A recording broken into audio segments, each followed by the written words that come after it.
Hello, welcome to day 3 of the Dog Allergy Summit. I'm Dr. Alex, obviously. You've met me before several times. I'm here for a Q&A session and a bit of a review of everything that we've spoken about over the last 24 hours or a few hours since day 3 went live. If you've got any questions about today's sessions or any of the previous sessions or anything allergy based, then please just leave them in the comments below, whether you're watching this on YouTube or Facebook.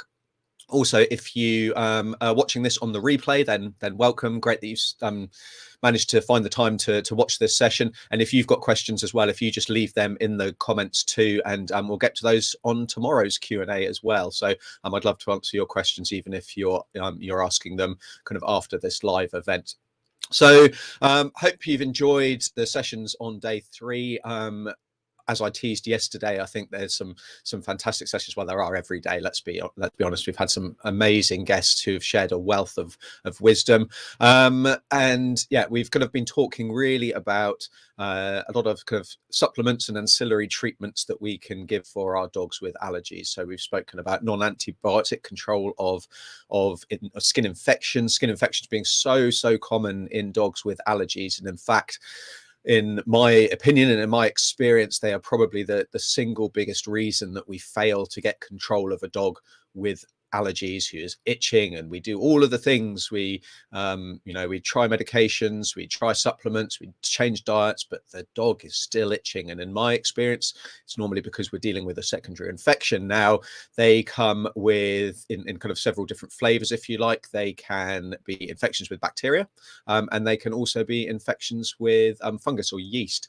They normally live on the skin, and the reason that we get these is because the body's normal defense mechanisms break down. So the normal, what we call commensal organisms, so the normal bugs that live on the skin, kind of just take advantage of the situation.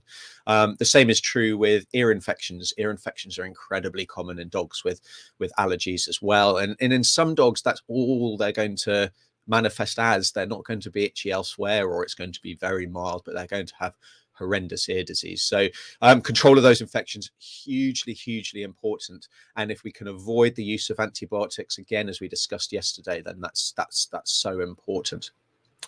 Other topics that we discussed today are, I'm just consulting my schedule as well. I spoke to you about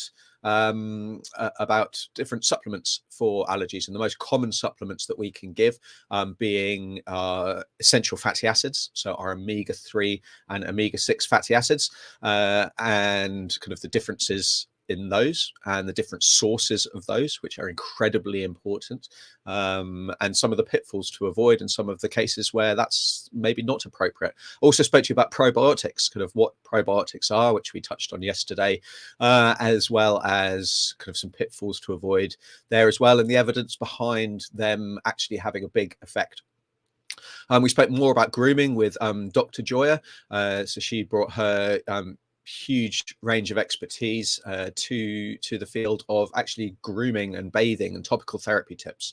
Again, topical treatment must not be overlooked. It is incredibly important. Clearly, we're dealing with the skin in most cases of allergies, and if we can treat it topically rather than systemically, so with kind of oral medications and things, then all the better. And if we do, and I guess one thing that I always come back to is that if we take all of these little steps that might to some people seem fairly insignificant, then actually they add up to make a really big difference. And it means that we can then stop our reliance or reduce our reliance on our pharmaceuticals. Now, I'm a big believer in using pharmaceuticals where appropriate, but we should be using them with an end goal in mind. We shouldn't be just relying them as the simple kind of cure-all, because they do a fantastic job. And if we do control skin infections primarily, and there's no skin infection present, and we're giving a pharmaceutical, so that could be steroids, it could be, which we're not using too much these days, it could be Apoquel, it could be Cytopoint, it could be these newer drugs. The drugs will do a very good job, and they will keep your dog itch free. They're very good at quickly kind of putting out that fire, if you like, improving your dog's comfort, getting their quality of life back.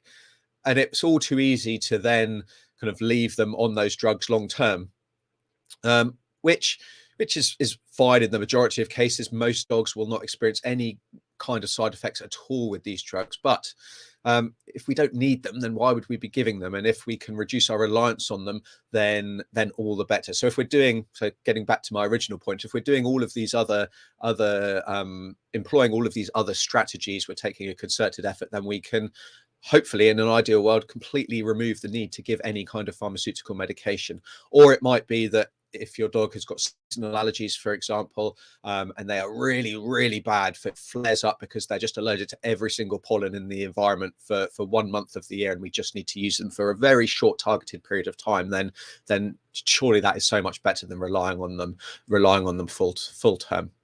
Yeah, I guess that's that for the topical therapies. We also had a fantastic panel discussion about cannabis and CBD. I'm sure you'll have come across the use of CBD, the recommendations for CBD in forums and different posts, and what's the difference between CBD and cannabis and THC, and what's full spectrum, and all those kinds of good questions. And the panel, answered those and more. They really dive deep into the kind of how CBD works, the body systems involved, the considerations for any dog kind of taking this product, and also specifically for our allergic dogs. They were real it was a really fantastic panel discussion. So if you've not checked that out, definitely encourage you to check that out as well. We then spoke to Dr. Margot about ozone and microbiome restorative therapy. That was really, really insightful. Certainly ozone therapy is not something that I am overly familiar with, as you'll have heard in the discussion. And microbiome restorative therapy is a developing field. Our understanding of the microbiome, which we touched on yesterday as well, it's an exciting field to be involved with. Dr. Margot Roman is really at the forefront of that with, and we kind of discussed the use of microbiome restorative therapy for other diseases. Parvovirus was the one that kind of where it first came onto my radar. Horrendous disease in unvaccinated puppies, especially. The fatality rate is huge, but actually this microbiome restorative therapy can have some fairly dramatic results, as you hear in the talk as well. And then Jed Davies kind of gave his presentation as well about the root cause of allergies and a functional guide to allergies. So he's from PolyPet, so he's a sponsor of the summit. So I'm definitely going to check out that that presentation as well. So a really good wide-ranging discussion that we've had. So I'd love to hear your thoughts on that, and obviously comment on the Facebook group. I'd love to hear your thoughts and maybe key takeaways that you took away from some of those presentations and conversations that we had. And if you've got any questions on those, then fire away. They'll be flashing up on my on my screen as we go. So if we've got a first question, perfect. So Tara, excuse me, I'll just take a drink before we dive into this. So I've already had my cup of tea. It's very early in the morning. It's 8 minutes past 6 in the morning here. So a bit bleary eyed, but I've had my cup of tea. But need to rehydrate myself. Tara, can you tell us the therapeutic dose of EPA, DHA, total omega-6 and GLA per 10 pounds that can be given indefinitely? Currently giving that range for a 52-pound dog. So in pounds, Tara, it's going to be difficult for me because I work in kilograms. So you'll have to excuse my units and convert accordingly. So our combined dose of omega-3 fatty acids, so our EPA and DHA, is about 75 to 100 milligrams per kilogram per day. So it's 2.2 pounds per kilogram. So you're going to be talking about 40-ish milligrams per pound, I believe. So if I'll say that again, so it's about 75 to 100 milligrams is the total dose of EPA and DHA per dog per kilogram per day. So we don't normally get an individual EPA and DHA supplements separately. They come together in our marine sourced essential fatty acid oil. So our our fish oil, our krill oil, our marine algae oil, and that will give a split, a ratio, if you like, but we want the total dose to be 100 milligrams per kilogram per day, a little bit less. Now, total omega-6 GLA per 10 pounds. Now, this is interesting. So we don't know the ideal dose. I mean, whether that dose I've just given of omega-3 is ideal, it seems to be the one that works very well and works the best and is safe as well. But we don't know the ideal ratio of omega-3 to omega-6. And there's been different studies that have tried to look at that, giving different ratios, and they haven't really found a great deal of real world difference. So I'm sure there probably is, but we just don't know what it is. The general thought is about kind of 3, 4, 5 to 1 of our omega-6 to omega-3. So we want to be giving more omega-6 than omega-3. Some places you'll read it goes up to about 20 or 30 to 1 even. I think we've seen that actually it doesn't seem to make a huge amount of difference. So I'd be erring on the lower side, because there can be some problems with kind of overdose, and maybe I'll touch on those in just a minute as well. So I would tend to say about kind of 2.5, 3 to 1, maybe a little bit more of omega-6 to omega-3. So that will be kind of 300 milligrams per 300 milligrams per kilogram per day of omega-6 as well. So it's important that we're giving, both for skin conditions. I think, the essential fatty acids, especially our omega-3 fatty acid supplementation, is really, really valuable for just any dog who is a dog, for any dog, regardless of health complaints, regardless of health status, regardless of other conditions that they might be going on. We know it's good for just general skin quality. It's good. It has a good anti-inflammatory action. It's good for brain health. It's good for, it has an immune modulatory effect, so it's good for good for a healthy immune system. It's just that they're good supplements, but we need to be mindful of source. As I've said, there's problems with some sources, and we really need to be looking at a marine based source when it comes to looking for the right product. Everything that I've spoken about yesterday, and I spoke quite a lot about supplement quality, applies to our omega-3 fatty acids, our essential fatty acids as a whole.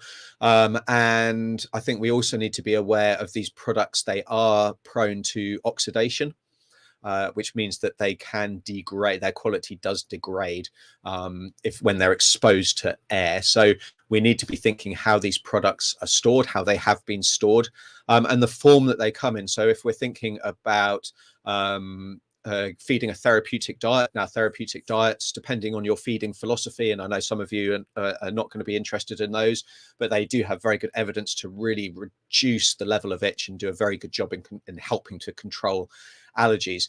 Excuse me. Part of that is that they do contain a very good source of our essential fatty acids.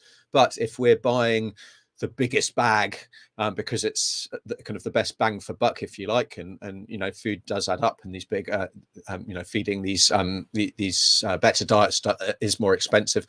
But if you've got a very small dog who is taking months and months to get through a big bag of food, then there's a couple of problems with that. One is that even if you're sealing it as best as possible, you're removing the air from the packet, you're doing that Ziploc, that Ziploc closure, the essential fatty acids are going to oxidize, and so they're going to degrade in quality, and so your dog kind of by the end of things is not going to be getting kind of what they were getting at the start.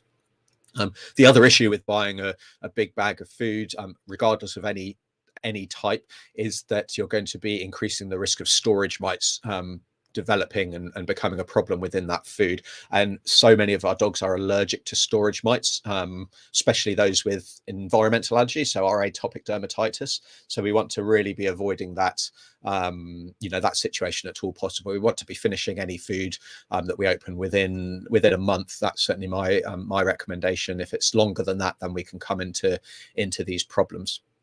And then I guess the other thing, Tara, that I wanted to touch on with that is just the safety of our essential fatty acids, because they are not for every dog.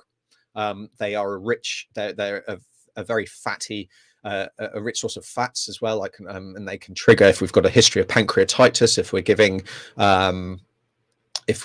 giving a fatty acid supplement, then it can trigger another bout of pancreatitis, which if your dog has had that, that's a very scary disease potentially. Some dogs will just grumble along and it will make them a little bit unwell. They'll get a little bit of a loose tummy. Other dogs, pancreatitis can be fatal. We can develop something called an acute necrotizing pancreatitis. Anything that says necrotizing is not good, as you can imagine, and it's certainly something that can be fatal. Equally, the biggest health problem that I see in the vet clinic, that is a problem across the world, is being overweight or being obese. It affects 60% plus of our dogs. I think that is rising rather than falling. It's something that I come back to discussing with pretty much every kind of different topic, every health condition, every wellness plan that I talk about is weight, because it just has a huge effect on the whole body. And clearly, if we're giving supplements that are very high energy, then we're going to be increasing the risk of that. For dogs that are already overweight, it's going to become harder to reduce their weight. And actually, I think if we can, if your dog is overweight, then focusing on weight reduction is going to hugely benefit their allergic disease, as well as hugely benefit the health of their body as a whole when it comes to arthritis, kidney disease, brain health, just everything. We want to be reducing that weight, so we need to have that consideration. And then there's certain other conditions where we also need to be maybe a little bit careful when it comes to essential fatty acid supplementation that I discuss in my presentation that was released today. So so hopefully, Tara, that answers your question about essential fatty acids and doses, and maybe some of the considerations that people hadn't thought about. Fantastic. Cool. So Tara, again, good questions. Keep them coming. So when I give my dog even one slice of mozzarella cheese as a training treat, he has a loose stool. Would that indicate a dairy allergy, and or that I shouldn't give him colostrum from grass-fed cows? So this is a good, great question. So a dairy allergy, no, if it's just loose stools that he's developing. An intolerance, yes. So that sounds like maybe I'm nitpicking, but when we think of allergies, we think of an abnormal immune response to a substance where there shouldn't be an immune response to. I hope that I said that in a way that makes sense. So allergies, the immune system is responding to an external substance. In this case, you're asking about mozzarella cheese, and it's mounting an immune response to that where it shouldn't do. Now that's not going to be the case here, but what we could have is an intolerance, which is where the intestines are just not able to process food substance how we might expect them to process a normal food substance. And the reason here is that many of our animals become lactose intolerant or are lactose intolerant, and it's the same with us. Actually, some of us can, and we become lactose intolerant. So when we are young, clearly we are fed milk, and I say we, I'm including our pets and all animals in that. And we have the ability to digest lactose, which is the kind of the main nutrient source in milk. But as we get older, we lose that ability to digest lactose. So that then means that if we are giving a lactose source, then that can cause diarrhea. So what happens is that stays within the gut, doesn't get digested, and it actually draws water, extra kind of water, into the intestines, and then we get some diarrhea. So that may be the case, but we also can have, I guess, dietary sensitivities from other underlying problems within the intestines. So we can have inflammatory bowel disease, and that comes in a whole spectrum of different forms. And there's a number of other different things that we can give. I think ultimately, if you're finding that, it's just mozzarella cheese or cheeses in general, then, you finding another kind of training treat, a small piece of sausage meat or, whatever it is. I mean, I also, going back to that weight issue, thinking of treats as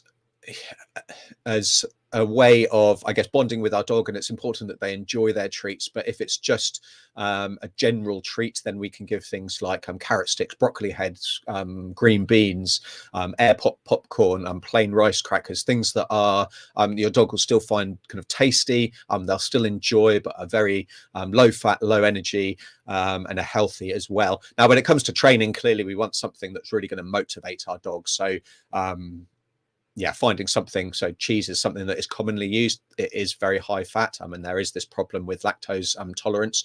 Sausage meat or something like that would be, would be an alternative that should work just as well for you. So hopefully, Tara, that answers that question for you there. Cool. Jennifer, do you think alfalfa supplements can help with allergies? So yes, I do. But I think if you're just giving alfalfa as a supplement, then your dog is not going to be getting the full benefit of our essential fatty acids. So when we think of our plant-based, our plant-based or plant-sourced omega supplements for dogs, now many of them will claim to be very rich in omega-3 fatty acids, and they're certainly rich in omega-6 fatty acids. And they are rich in omega-3 fatty acids as well, but they're in a form that our dogs can't process to the EPA and the DHA that we were discussing kind of in the first question from Tara this morning. So what that means is that yes, your dog is going to be getting a source of omega-6 fatty acids, which are beneficial for skin quality, and definitely form an important part of the treatment and management of dogs with allergic skin disease. And they will be getting some benefit from the omega-3s that are present, but they're not going to be getting all the benefit by any stretch. But we have, that it has been shown again in studies that there is an improvement in coat quality and skin quality, and in a slight level of itch reduction in dogs just feeding things like alfalfa, flaxseed, linseed oil supplementations, evening primrose oil supplementations. We just need to be a little bit careful. I guess this also goes back to marketing and things like that, because marketers know that people are looking for essential fatty acids. They know that omega-3 fatty acids are important with that anti-inflammatory effect, the immune modulatory effect, and how they are beneficial for treatment of not just allergic skin disease, but also arthritis. Omega-3 fatty acids are hugely important if your dog has arthritis. Again, they're kind of an essential for any dog who's got arthritis that should be receiving an omega-3 fatty acid supplementation, but it should be from a marine source. So I keep coming back to this source being really important. I guess another thing to consider with source that I did touch on in my presentation, but it'd be good to speak about here, and maybe we can talk about diets as well.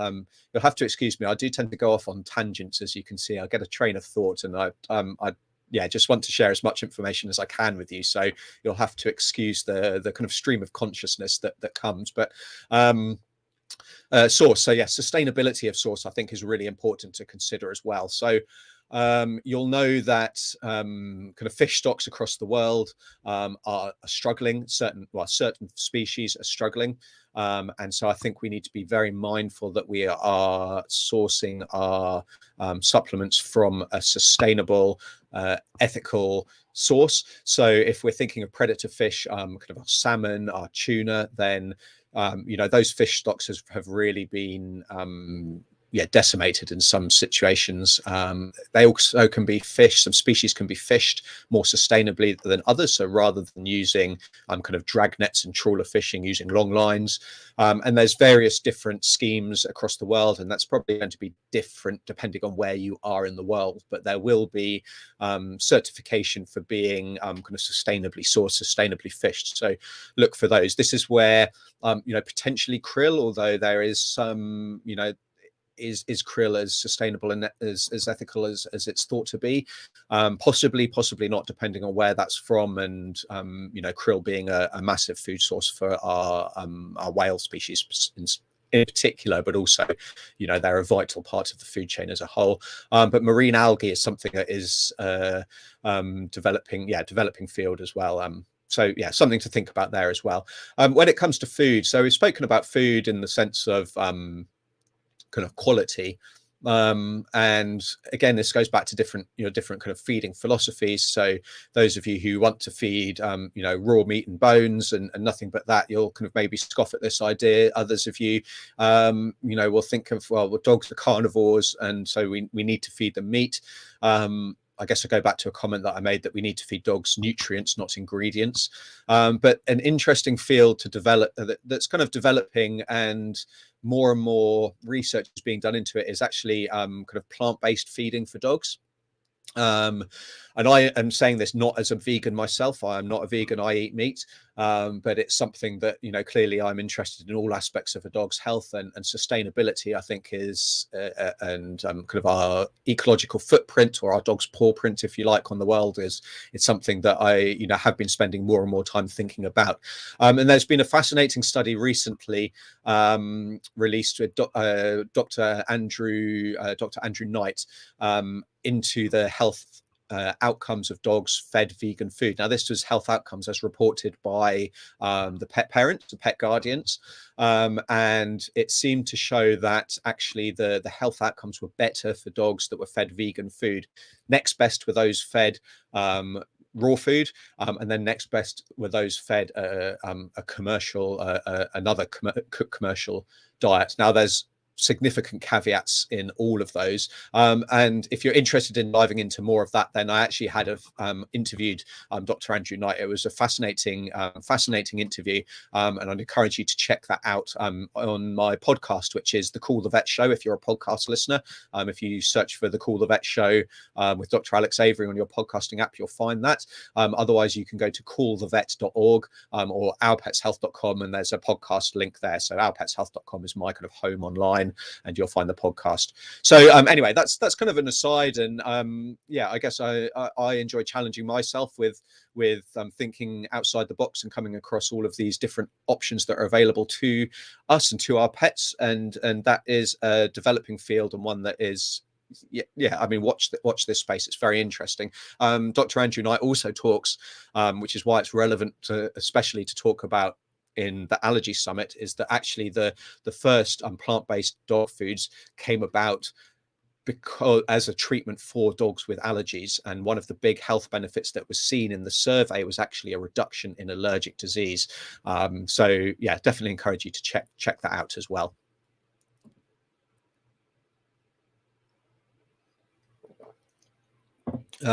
Linda, so thanks for your question. What's the likely cause of allergy if the snout area is really itchy?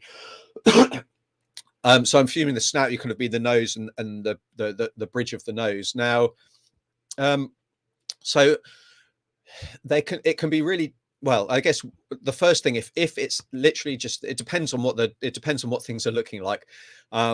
If it's just the snout that's itchy, if it's just the skin on the kind of the bridge of the nose, and maybe of the nose, kind of the nose itself, the kind of the black bit of the nose, if you like, for our pigmented dogs, then whether allergies are the cause at all is a very valid question to ask.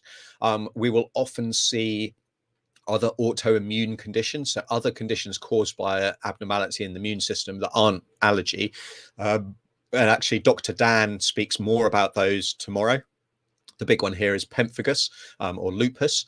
So whether there is something else going on, we can also have contact allergies, because dogs are snuffling and rummaging around in their environment, so we can get contact allergies. Equally, we think of our atopic dermatitis, our environmental allergies, as affecting face and feet. So if your dog's also chewing their feet, and they're kind of generally itchy around their head and their ears, then that can be the case.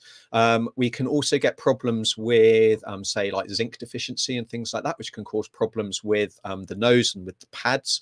And if we are supplementing with zinc, then that can actually completely resolve those sometimes. So there could be quite a lot going on. We can also get kind of mites and secondary infections. Now, depending on what the age of your dog is and their health status in general, then something like demodicosis and the demodex mite can cause, especially we will often get kind of bald areas around the eyes, and then that spreads to the nose. It kind of almost looks like spectacles, like glasses, and that in itself, Demodex often isn't itchy in itself at the very early stages, but typically we then get secondary infections and other changes within the skin that then becomes very itchy, and then we get these lesions and things like that. Ultimately, I guess, Linda, that's a good question from regards pattern, what we'd call pattern recognition, which is how can we do specific allergies have a certain pattern of where they cause itchiness, and they do to a certain extent. So fleas and things are often at the kind of the tail base, at the rump, the back of a dog. Face and feet for our atopic dermatitis, is general itchiness for our food allergies. We also get a seasonal pattern, so just particular times of year, more commonly with our atopic dermatitis, our environmental allergies. But those are generalizations, and it's not possible to make a definitive diagnosis based just on the pattern. In the majority of cases, there are going to be exceptions to every rule, but it might make us more suspicious of one than the other, but it's often very difficult, if not impossible, to say with certainty without maybe having a treatment trial, without running certain tests. That's skin scrapes, hair plucks, maybe even biopsies, blood testing to look for thyroid disease, to look for other hormonal abnormalities, other problems going on. And also we can do blood tests for our environmental allergies as well, not food though, which is kind of something that I discussed yesterday as well. So hopefully that answers your question there, Linda. Ella, what causes dry, crusty nose? Can omega-3 help? Yeah, good question, Ella. I guess that kind of links a little bit to Linda's question just gone. So yes, it can help. We can dry, crusty nose. So that we can get I'll start again. We can get an abnormal keratin formation. Now that can cause a crusty nose where we kind of it's almost like the nose is kind of sprouting and growing. So if that's what you mean by it being really crusty, then that is an abnormal development of keratin. It can also affect the pads as well. We don't have any amazing treatments for that, but it doesn't cause a huge amount of problems. The main problem that it causes is actually it can split and become quite painful. And so our general treatment is to provide a moisturizer and barrier to that nose. So in the form of kind of Vaseline petroleum jelly, or kind of our baby barrier creams. Depending on where you are in the world, there'll be different different products available. Vaseline, I believe, is fairly worldwide. So omega-3 certainly is something that would be worthwhile. Omega-6s as well. So I think that supplementation would be worthwhile, especially if there is problems within the skin as a whole. Also thinking about supplementation with zinc, maybe we can get problems with with skin and with noses in particular there. So a few thoughts there. I guess it depends on what the whole body picture is like as well. But yeah, some thoughts there with just that crusty nose and also general skin.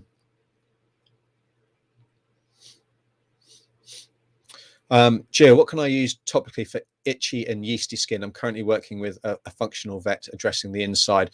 So for topical itchy yeasty skin, so I would dive into the discussion that I had with Dr. Charisse Roth, so and also with Dr. Joy Griffin. So I think shampoo's hugely valuable. I think some are better than others, and there's a whole range of things. Now, the other thing I guess to mention, and I'll mention it at the end as well, is that there's a masterclass, and if you'll find the link in various emails at the bottom of the schedule, and you can go to if we can flash up that, thank you, so petsummits.com/allergy/masterclass, and I talk about shampoos in more detail there, and there is a link to a downloadable guide as well, that kind of talks you through some of the key considerations with choosing the right shampoo for your dog, depending on what their situation. Because if we think of shampoos, we've got a spectrum. We've got our kind of at one end of the spectrum, we've got our kind of cheap as chips soap-based shampoos, which should be avoided at all costs. They dry the skin. They kind of cause more problems than they solve, especially in a dog with allergies. We've then got our more basic maintenance shampoos and shampooing is a huge part of maintaining an allergic dog. We've got our oatmeal based shampoos that are much more gentle, that can have a hydrating effect, and one of the big reasons that shampoos help is that they help wash all of the allergens, all of the substances that collect in the coat away, so that they're not just stimulating dogs. We then have our maintenance shampoos that have been shown to have a much better anti-itch function. One that I like is Juxo Calm. And that's been proven to have a really good anti-itch function, and is something that we should be thinking about using for dogs that are currently having a flare up, but they do not have the presence of infection or anything else. It may be switching to that at the start of a bit of a flare up, just to help settle everything down and reset the system. We've then got other shampoos if your dog has got a particularly oily or greasy coat. If they've got a flaky, dandruffy coat, then we can be using a shampoo that is appropriate for that. And one is Juxo Seb. Sebolytic is another one. There's a few different ones, and that's designed specifically to help improve the skin quality and again settle the itch. And then we've got shampoos for dogs that have got who've got an infection.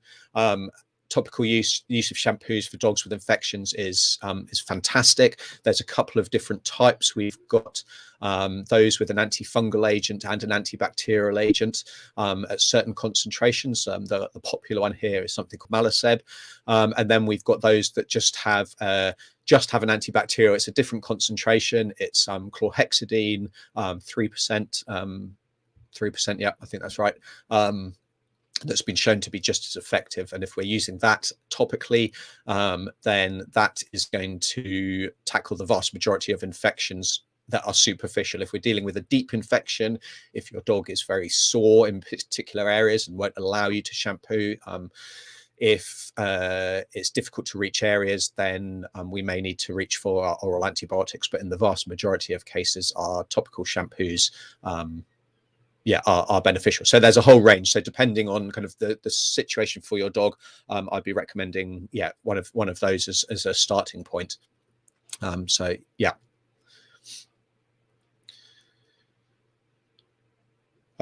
Caroline, so if you're unsure about food allergies and or sensitivities to marine protein sources, herring, sardines, etc., can oils from said fish be problematic? Yes, I think they probably can. I don't think they're going to be. So if we're thinking of, so we can supplement, I guess, in a couple of different ways. And for those of you who prepare your food at home and are wanting to use the oily fish itself, excuse me, then yeah, absolutely, we should be avoiding that. Now, fish is not one of the most common culprits, but is certainly a potential culprit. If we are, yes, I guess if we are using a product where we are talking about a refined oil, we know that it takes next to nothing of the substance to which your dog has a food allergy to trigger a reaction, which is where we can get into problems if we're just looking at feeding particular foods that claim to be hypoallergenic, but actually they're made in even just the same factory, in the same establishment as a food that does contain that ingredient. We can get cross-contamination. It takes a very small amount to trigger an allergy. So to be honest, I don't know what the kind of the protein content of these oils would be. I don't know how refined they are. I imagine it would be, I imagine it would probably be negligible, but I wouldn't like to say that for sure. And I think given that there are other options, there are numerous different options, I think it would be prudent to choose one of those other options, just so that you can rule it out completely. The diagnosis of food allergies can be incredibly challenging, and so I think if we're going to be running an exclusion diet, an elimination diet, then we want to be doing it once and doing it right, if you like, and so that involves excluding kind of all other supplements and sources for a short period of time that could involve those things. So yeah, I think that allergies to fish is not super common, but it is something that is a problem and a consideration. So that's a really good point. Isadora, so discuss the use of colostrum, dosing frequency, etc. So I think with colostrum, so we've kind of discussed there about the potential for lactose intolerance and things like that. It is a source of kind of nutrients and microbes and things like that. I think we need to be, I mean, dosing is a daily dose. And to effect, I mean, if you're using that, I think I'd be just watching your dog carefully. It's not something that I tend to recommend, but if people are trying that, then it certainly can be beneficial. I think there are other ways of getting the benefits that colostrum can potentially bring. But I think with all these things, if we're giving them lower doses on a daily basis rather than more kind of less frequently than that, then I think that's something that I think that's a good consideration there, Isadora. It's not something, like I say, it's not something that I kind of use and recommend on a regular basis. I have my other kind of preferences, if you like.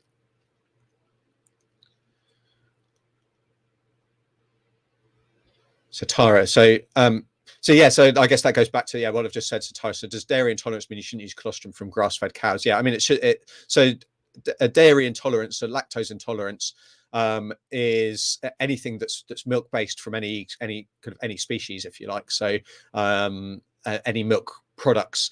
Now, if we're giving a small amount, and this is where the benefit versus harm, if you like, or potential issues, is potentially dose dependent, and that's going to vary by individual. So some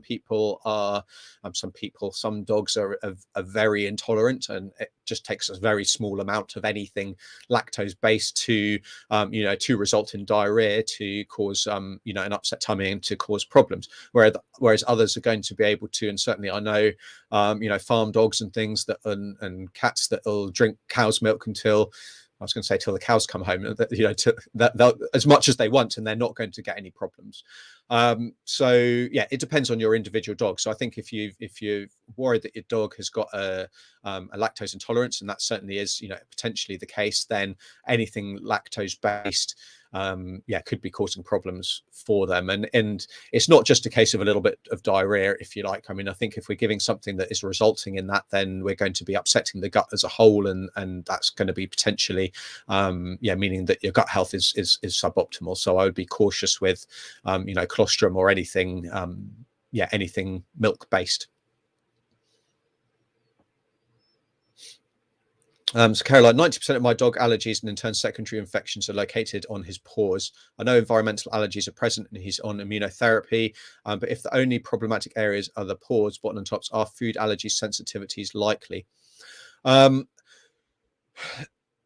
short answer is they're not no, in that face, and so it goes back to kind of face and feet, and the most likely cause of a dog who is just chewing their feet is going to be environmental allergies. Now this goes back, Caroline, so immunotherapy is a fantastic option, and this is one of the benefits of actually having a blood test done to check for environmental allergies. I'll repeat again, blood testing, saliva testing, hair testing is useless for food allergies, but blood testing is good for environmental allergies. Equally, saliva testing, hair testing is not good for environmental allergies. But that aside, Caroline, so if it depends on what the picture of your dog's allergies was. If they had a seasonal allergy, so if it was going on for a period of time, a number of years, and you identified that it was at just a particular time of year, especially originally, because what can happen with environmental allergies is that they can get worse with time,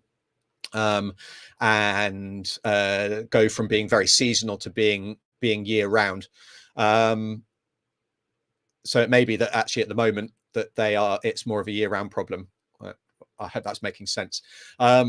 If you're dealing with something that was definite seasonal allergy, then it's highly unlikely there's going to be any kind of food allergy involved at all. If it was something where it was more of a low level itch all the time, and maybe you were getting flare ups at certain times of year, and then you've had this positive result to the blood test, and so you've started on this immunotherapy, I think that conducting a food trial is a good idea for really any dog with allergy, unless they are showing a really strong seasonal pattern.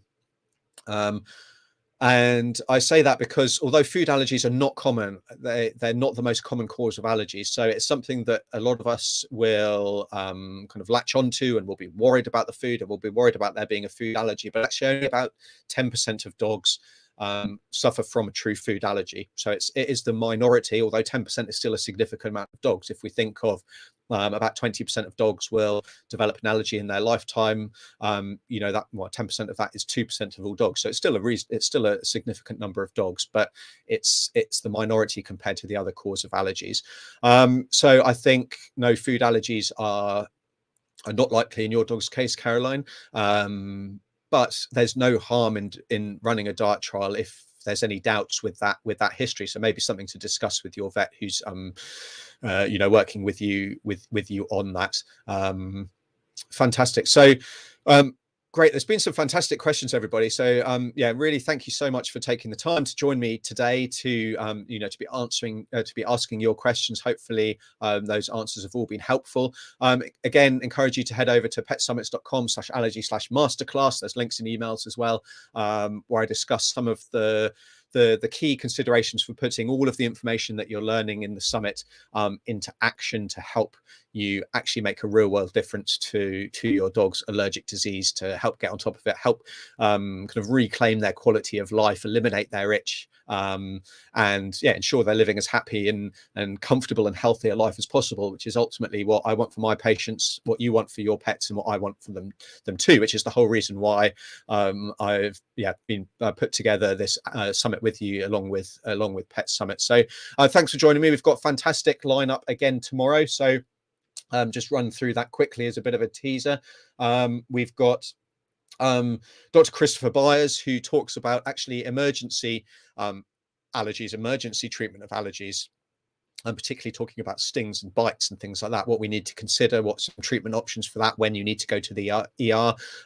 Very common presentation. Dogs chasing bees is the one that I see here. It's the middle of winter here, so bees and wasps aren't out, but they do live on the wood pile, and when people bring their wood in, they'll often get them around the house. And so yeah, I have had a couple in the last month or so. Had a couple of bee stings even in the middle of winter. I talk about monitoring and optimizing your allergy treatment plan, so to try and give you some strategies to help bring all of this information together to make the kind of a real difference to your dog. Dr. Dan is talking about autoimmune skin diseases that can look like allergies but aren't. I've got Dr. Edward Bassingthwaite talking about the role of anxiety in allergic conditions, so how actually an underlying anxiety can make our allergies worse and needs to be addressed, but also how allergies can result in anxiety and how important it is to address that. So that was a fantastic conversation with Dr. Edward. And then I've also welcoming back Dr. Charisse Roth to talk about something that's not allergy based, but I would encourage, it's a subject that's very close to my heart. It's about the veterinary mental health, the mental health within the veterinary industry as a whole. That's not just veterinarians, it's our technicians, it's our support staff, it's our nurses, and what we can all do to help that situation, because vets, technicians, nurses are suffering a huge rate of burnout. We've got people leaving the profession in droves, which is having a knock-on effect with the ability of you, and you may have noticed this yourself, to receive veterinary care. The waits have become higher and higher. It's where kind of telehealth can come in, and Dr. Charisse talks about that. But yeah, I think it's a problem that all of us should be aware of and can have a positive impact on. Not only veterinarians and technicians and nurses leaving in droves, the suicide rate is also 4 to 5 to 7 times higher than the general population. So although it's not allergy based, I would love it if you could take the time to check in with Dr. Charisse Roth and our conversation on mental health in tomorrow's presentation. So with that in mind, if you're watching this again on the replay, or if there are any questions that crop up, then you can leave a comment on the YouTube comment section or over on Facebook, and I will address those in tomorrow's live session. So that is at the same time tomorrow. I look forward to seeing you then. In the meantime, have a great day, and I'll chat to you tomorrow. Okay, bye everybody.